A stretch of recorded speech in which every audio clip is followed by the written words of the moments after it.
சாய்ராம், என் அன்பு செல்லமே, என்னுடைய தங்கமே, அவசரமாக நான் சொல்ல வர விஷயத்தை நீ அலட்சியம் செய்து தள்ளிவிட்டு விடாதே. இன்று நான் சொல்லும் விஷயம் இன்றே உன் வாழ்க்கையில் நடக்கப் போவதனால்தான் நான் ஓடோடி வந்திருக்கிறேன். தயவு செய்து கொஞ்சம் காது கொடுத்து கேட்டால் உனக்குத்தான் நல்லது. அலட்சியப்படுத்தினால் உனக்குத்தான் கெட்டது. நான் ஒரு ஆபத்து வருகிறது என்றால் அதிலிருந்து காப்பாற்ற முயற்சி செய்தால் எனக்கு சற்று ஒத்துழைப்பு கொடுங்கள். நீங்களும் உங்களுக்கு நான் நேரடியாக வந்து ஆபத்து வருகிறது, நல்லது நடக்கப் போகிறது என்று என்னால் சொல்ல முடியாது. ஏதோ ஒரு ரூபத்தில் தான் சொல்வேன். நீ எப்பொழுது இந்த வாக்கினை கேட்கிறாய் என்றாலும் நான் உனக்காக இந்த வாக்கினை சொன்னதுதான். யாருக்கோ சொன்னது போல அலட்சியம் செய்துவிட்டு போகாதே. சற்று முழுமையாக கேட்டால் உன் வாழ்க்கையில் வரப்போகும் ஆபத்திலிருந்து நீ நிச்சயமாக, சத்தியமாக நீ தப்பிக்கலாம். வாழ்க்கையில் நீ தேவையில்லாத பிரச்சனைக்குள் மாட்டாமல் இருக்கலாம். என்ன சாய் சொல்கிறீர்கள்? என்னுடைய வாழ்க்கையில் என்ன பிரச்சனை வரப்போகிறது என்று நீ கேட்கும் ஒவ்வொரு விஷயங்களும் எனக்கு புரிகிறது. பிரச்சனை வரப்போகிறது என்று நான் சொல்லவே இல்லையே. பிரச்சனை வருவதை தடுக்க நான் வந்தேன். நீ ஜாக்கிரதையாக இரு என்று சொல்ல வந்தேன். தங்கமே, பிரச்சனையை உன்னிடம் நெருங்க வைக்கக்கூடாது என்பது எனக்கு நன்றாகவே தெரியும். ஏனென்றால் நீ அதை தாங்கும் மனநிலைமையிலெல்லாம் இல்லை. உன்னுடைய வாழ்க்கையில் ஏற்கனவே பல பிரச்சனை இருப்பதினால் எந்த பிரச்சனையும் தயவு செய்து எனக்கு தந்து விடாதீர்கள் என்றுதான் நீ என்னிடம் கேட்கிறாய். உன்னுடைய வாழ்க்கையில் இதுதான் அதுதான் என்றெல்லாம் கிடையவே கிடையாது. உன் வாழ்க்கையில் நீ பேசாமல் இருந்தால் கூட மற்றவர்கள் தேவையில்லாமல் ஒம்புக்கு வந்து உன்னை பிரச்சனைக்கு ஆளாக்கி விடுகிறார்கள். அதே போலத்தான் இப்பொழுதும் ஒரு நபர் தேவையில்லாமல் நீ வாழ்க்கையில் நிம்மதியாக இருக்கிறாய் என்று நினைத்து கொண்டு தேவையில்லாத விஷயங்களை செய்து கொண்டு இருக்கிறான். அவன் யார் என்பது இன்று உனக்கு தெரிந்துவிடும். ஆனால் அவன் ஒரு பொருளை எடுத்து வருகிறான். நல்லவன் போலவே நடித்து கொண்டு அவன் ஒரு பொருளை எடுத்து வந்து உன்னிடம் கொடுக்க வருகிறான். தயவு செய்து அந்த பொருளை மட்டும் வாங்கிவிடாதே. அவன் பூஜை செய்தேன், அதை கொண்டு வந்தேன், அந்த பிரசாதத்தை உனக்கு தர வந்தேன், என்னுடைய வீட்டில் இந்த பலகாரத்தை நான் செய்தேன், அதனால்தான் உனக்கு எடுத்து வந்தேன் என்று எந்த உணவையும் மற்றவன் கொடுத்தால் இன்று நிச்சயமாக நீ வாங்கி அந்த உணவை சாப்பிடக்கூடாது. எடுத்து வரும் பொழுதே இல்லை, நான் இன்று விரதம் என்று ஒரு காரியத்தை, ஒரு பொய்யான விஷயத்தை சொல்லி அதை கையில் கூட நீ வாங்க வேண்டாம். இன்று ஒரு நபர் கொண்டு வருவார் பிரசாதத்தை. அவர் சொல்வார், நான் தெய்வத்திற்கு படைத்து உன் வீட்டிற்கு எடுத்து வந்தேன், நான் இதை செய்தேன், உன் ஞாபகம் வந்தது என்று எடுத்து வந்தேன் என்று சொன்னால் தயவு செய்து அது உன்னுடைய கையால் கூட அந்த பொருளை வாங்கவே வாங்காதே. நான் எதையுமே சம்பந்தம் இல்லாமல் சொல்பவள் அல்ல. நான் எப்பொழுதுமே காரிய காரணத்தோடு தான் உன்னிடமே நான் வருவேன். உன்னோடு நான் இப்பொழுது பேசிக்கொண்டு இருக்கிறேன் என்றால் காரண காரியத்தோடு தான். இன்று உன் வாழ்க்கையில் இப்படிப்பட்ட ஒரு பிரச்சனை நடக்கப் போகிறது. அதனால் நான் தடுக்க வந்துள்ளேன். இதையும் நீ அலட்சியப்படுத்தினாயானால், மாட்டிக்கொண்டால், பிரச்சனை வந்தால் நிச்சயமாக அதற்கு நான் பொறுப்பல்ல. நான் காப்பாற்றுவேன் என்றும் நீ நினைக்காதே. ஒரு அம்மா இருக்கிறார், ஒரு அப்பா இருக்கிறார்கள். ஒரு பிள்ளை தவறு செய்ய போகும் பொழுது தடுப்பார்கள். அதை கேட்காமல் அந்த பிள்ளை தவறு செய்து விட்டால் என்ன செய்வார்கள்? கண்டு கொள்வார்களா? நீயே சொல். அடிபடட்டும், நான் சொன்ன பொழுது கேட்கவில்லை, இப்பொழுது என்னிடம் வந்து நிற்கிறது என்று பேசாமல் தானே இருப்பார்கள். அதே போலத்தான் உனக்கு நான் தெய்வம், ஆனால் எனக்கு நீ பிள்ளை. உன்னை எப்பொழுதும் நான் மற்றவர்களாக பார்க்கவே இல்லை, தான் என்னுடைய பிள்ளையாகத்தான் பார்க்கிறேன். அதை புரிந்து கொள்.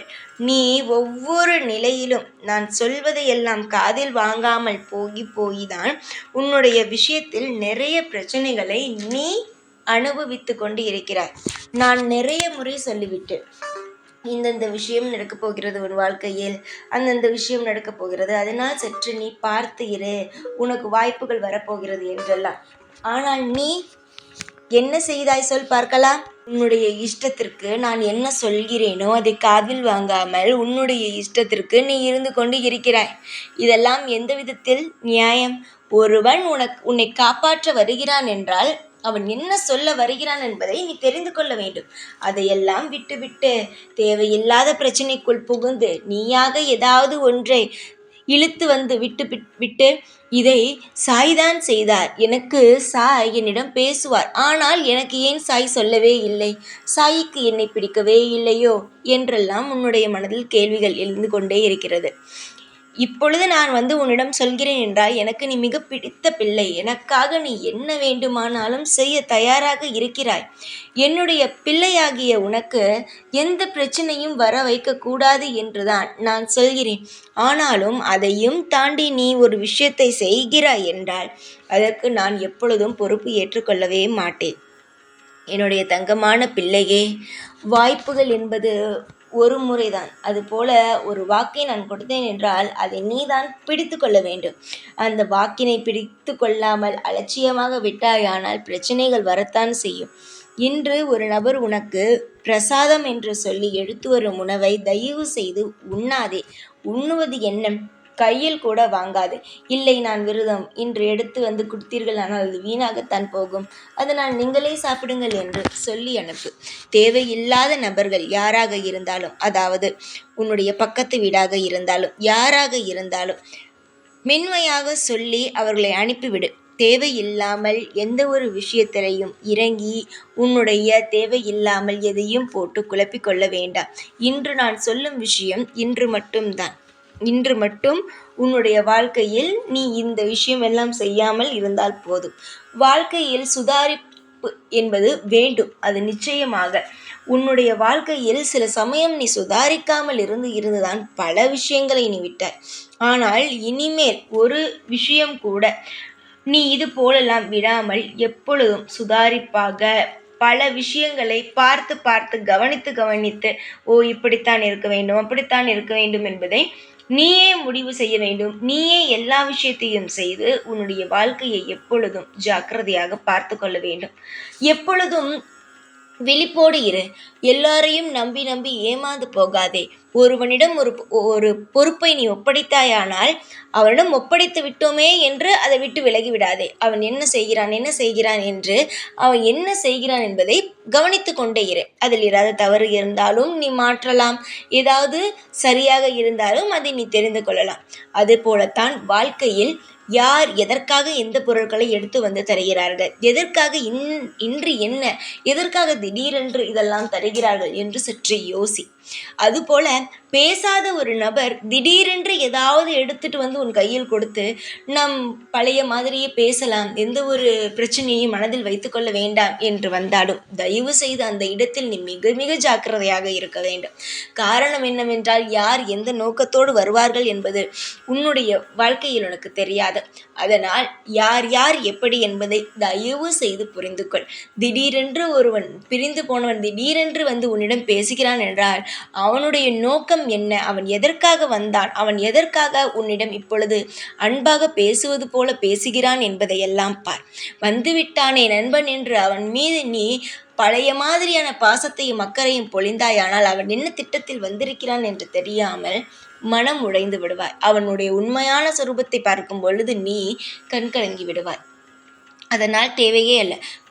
பிரிந்தவனாகவே இருக்கட்டும். தேவையில்லாமல் யாரும் எது கொடுத்தாலும் வாங்கி சாப்பிடாதே.